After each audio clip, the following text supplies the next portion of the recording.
Hey guys, some of you know that in the last couple of weeks I've had the privilege of having a bit of a holiday and taking the family up to Queensland, and in Queensland we visited some theme parks, and I have never been a guy who is a fan of rides. Roller coasters and me have never mixed ever in my entire life. When I was young, if we went to the show or something and people go on rides, I'm going somewhere else. But this time was different because this time I have 3 children who are crazy into rides.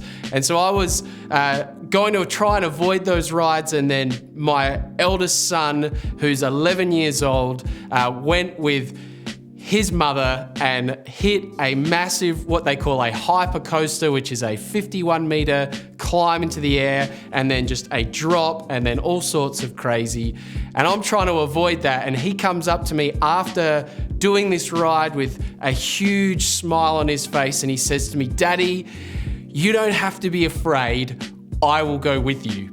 And in that moment, I'm like, well, I can't have my son go on a ride and think that I am too afraid to go on it with him. So he grabbed my hand, he said, "Dad, I'm with you, I've got you, let's go and do this together." And so up we went and we hit this ride, and it was amazing. It was so much fun.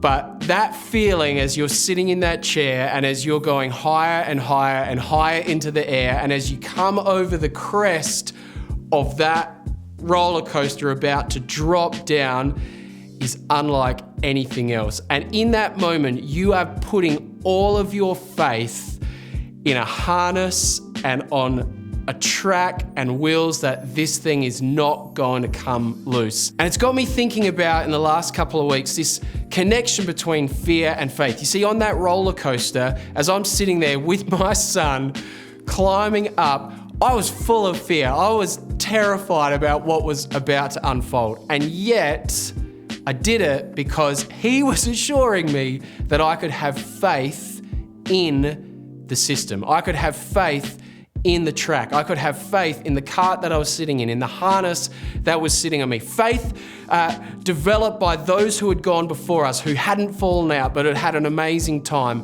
I could have faith in the face of fear. You see, so often we talk about faith being the opposite of fear. We say, don't be afraid, have faith.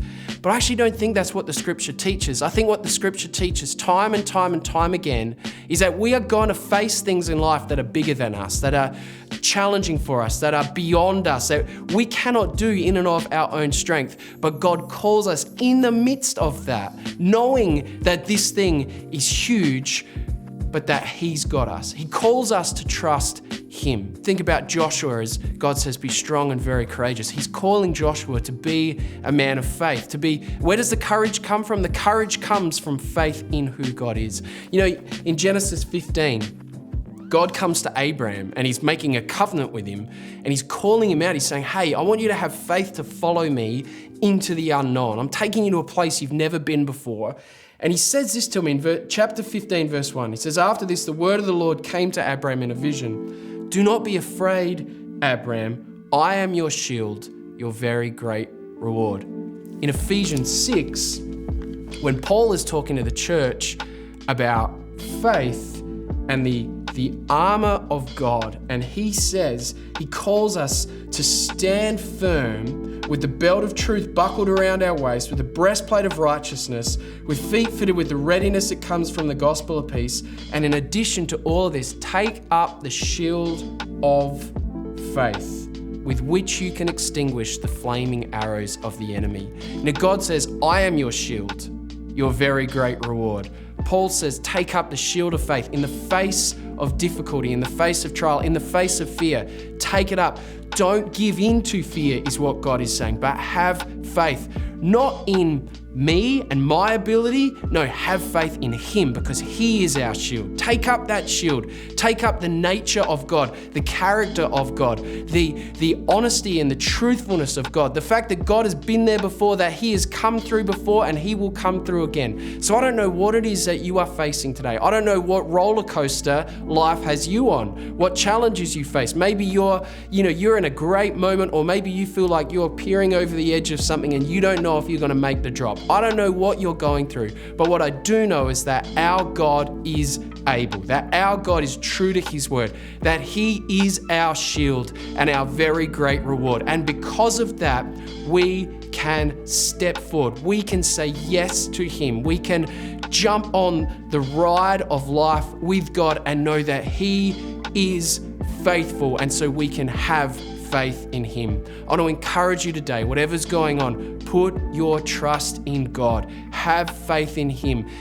When fear comes, look to the one who is faithful and true. Look to his character, look to his nature, and get in behind that shield with which you can extinguish the flaming arrows of the enemy. We love you. We're praying for you. Why don't you comment below? Let us know how we can pray for you, how we can encourage you, what God has been saying to you. We'd love to engage with you in this going deeper format. God bless you and go in faith.